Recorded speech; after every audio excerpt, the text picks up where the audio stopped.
मुझको याद है वो दिन जब 8-10 गुरु भाई आते थे और उनको खाना बना के खिलाना और उनके जूठे बर्तन साफ करना मेरी पत्नी किया करती थी। और मेरी पत्नी किस परिवार से आती हैं ये बताने की जरूरत नहीं, तब भी वो करती थी। यही भाव था कि लोग शिव को गुरु माने, शिव से जुड़ें, हमारे गुरु आपके भी गुरु हो जाएं, मेरा महादेव आपका भी महादेव हो जाए, यही भाव था।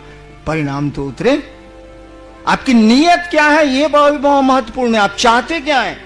अगर गुरु चर्चा से ये दिखलाना चाहते हैं कि आप बहुत बढ़िया ओरेटर हैं, बहुत बढ़िया वक्ता हैं,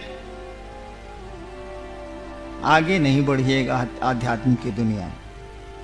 कम से कम एक घर तो छोड़ दीजिए ना भाई साहब, बाकी जो काम करते हैं करिए ना। हम कहां कुछ बोल रहे हैं, वो गुरु सुधारेंगे, लेकिन जिसको सुधारना है उसी को आप सुधारने लगते हैं, भारी मुश्किल है।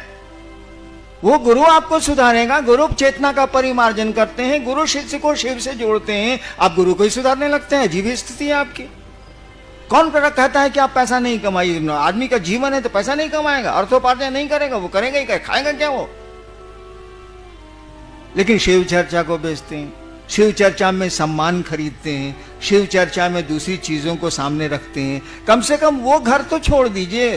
बाकी हमको कहीं कोई एतराज नहीं है। आप कहिएगा मैं बाकी चीजें दे सकता हूं, लेकिन छोड़िए तो पहले से ही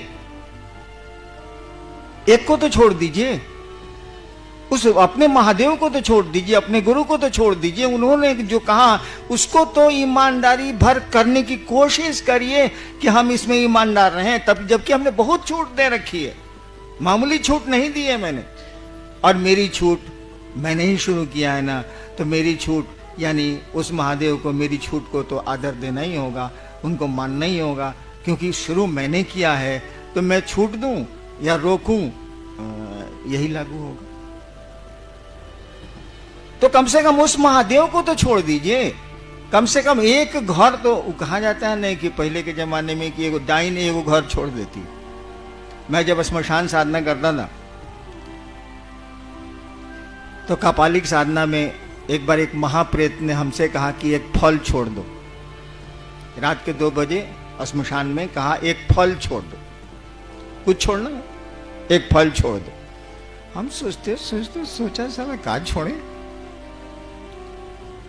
हम कहा जी ककड़ी नहीं खाए। हम सोचा कि यह एगो है जिसको छोड़ा जा सकता है, ककड़ी नहीं खाए तो हो गया।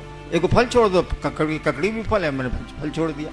जब शिव गुरु हो गए तो सतीशवा बक्सर से ककड़ी ले आता था, मैं प्रेम से खाता था, कहा कि मैंने वादा वहां किया था, शिव के सामने थोड़ा ही किया था, मैं प्रेम से खाता था। तो हमको आपको भी उस घर को छोड़ देना चाहिए। जो गुरु कहते हैं उसको ईमानदारी से करने की कोशिश करिए, करिएगा, परिणाम आपको मिलेंगे।